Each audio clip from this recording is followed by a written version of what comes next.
Tuhan sertamu. Pembacaan dari Injil Lukas bab 23 ayat 33 dilanjutkan ayat 39 sampai 43. Ketika mereka sampai di tempat yang bernama Tengkorak, mereka menyalibkan Yesus di situ dan juga kedua orang penjahat itu, yang seorang di sebelah kanannya dan yang lain di sebelah kirinya.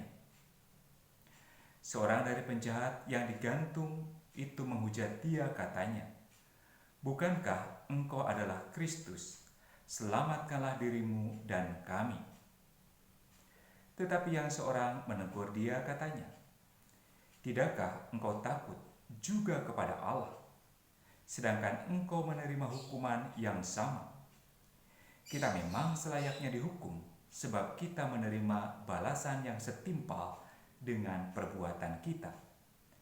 Tetapi orang ini tidak berbuat sesuatu yang salah." Lalu ia berkata, "Yesus, ingatlah akan daku apabila engkau datang sebagai Raja." Kata Yesus kepadanya, "Aku berkata kepadamu, sesungguhnya hari ini juga engkau akan berada bersama-sama dengan aku di dalam Firdaus." Demikianlah Injil Tuhan.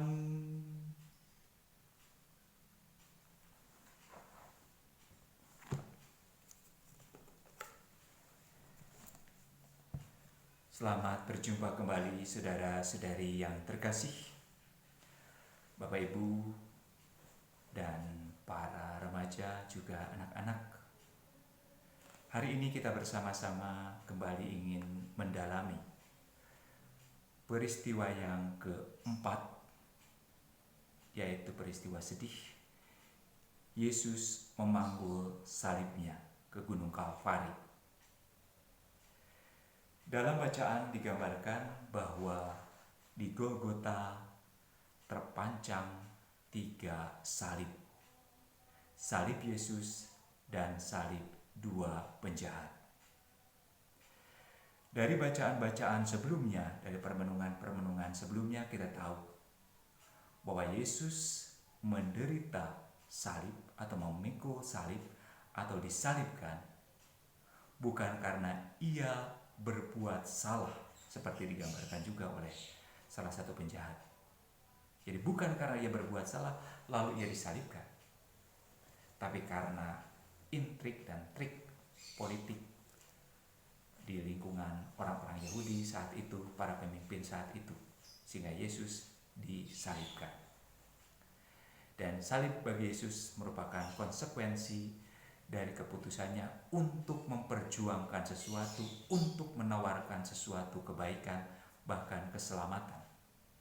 Sementara 2 salib yang lain itu ada atau dialami oleh kedua orang ini karena mereka melakukan kesalahan, melakukan kejahatan. Itu dari penyebabnya. Yang ingin kita dalami, ingin kita renungkan bersama adalah pada sore ini tentang bagaimana orang menghadapi salib. Bagaimana orang menerima kenyataan salib. Kalau salib itu kita gambarkan sebagai penderitaan,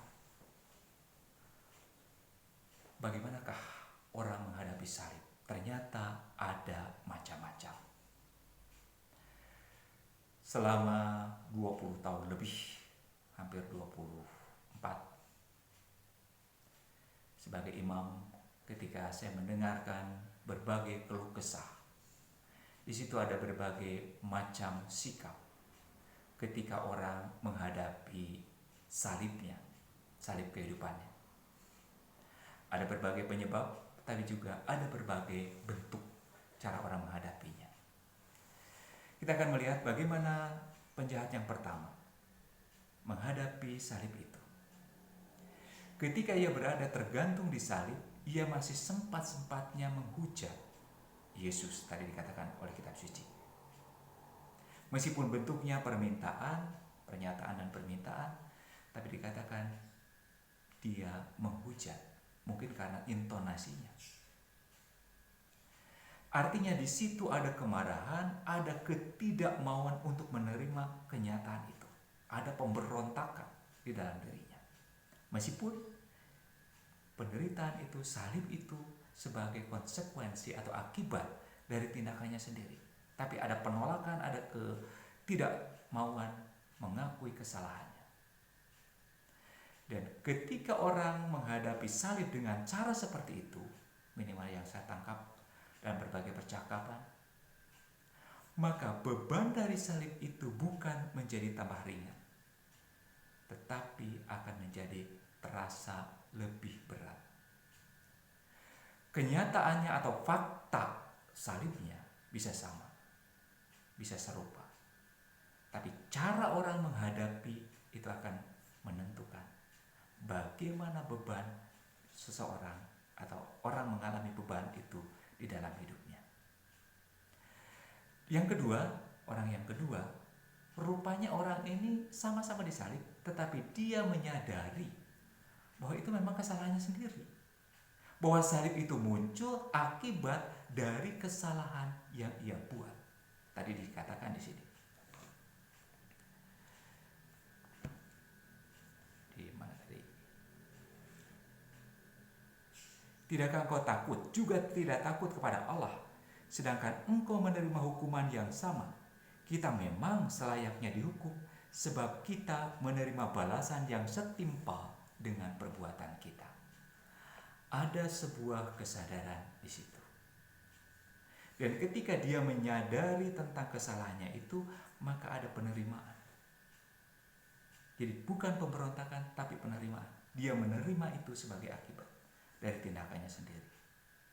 Dan dengan cara itu, kelihatannya beban yang ia hadapi lebih ringan. Karena di situ akhirnya dia juga mampu berpasrah, mempercayakan diri kepada Yesus. Dalam penerimaan itu dia mampu melihat siapa Yesus. Maka ia berkata, Yesus, bila engkau datang sebagai Raja, ingatlah akan aku. Dan luar biasa, Yesus mengatakan, hari ini juga engkau akan berada bersama-sama dengan aku di Firdaus. Kesadaran akan kesalahan, penerimaan akan kesalahan yang dilanjutkan dengan kepasrahan atau penyerahan diri kepada Tuhan, mohon belas kasih Tuhan, itu menyelamatkan.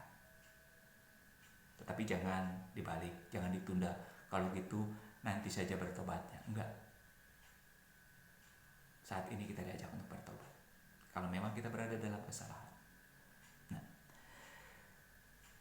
sisi yang lain, bagaimana Yesus menghadapi salib itu. Dari awal dia tahu bahwa karya penyelamatannya akan membawa akibat seperti ini. Maka dia sudah siap. Dan dia menerima itu dengan lapang dada. Bahkan di dalam salib pun, di atas salib pun, dia mampu menawarkan keselamatan kepada si pendosa yang menyadari kesalahannya. Maka saudara-saudari yang terkasih, mari kita coba lihat bagaimana selama ini kita menghadapi salib-salib kecil kita. Mampukah kalau kita memang bersalah dan harus menerima salib itu, mampukah kita mengakuinya, bukan menyangkal, dan mengakui serta mohon belas kasih dari Allah. Lalu tentu selama kita diberi kesempatan, mari kita bertobat. Semoga permohonan ini sungguh membuat kita semakin arif dalam menghadapi salib-salib kehidupan kita. Tuhan memberkati.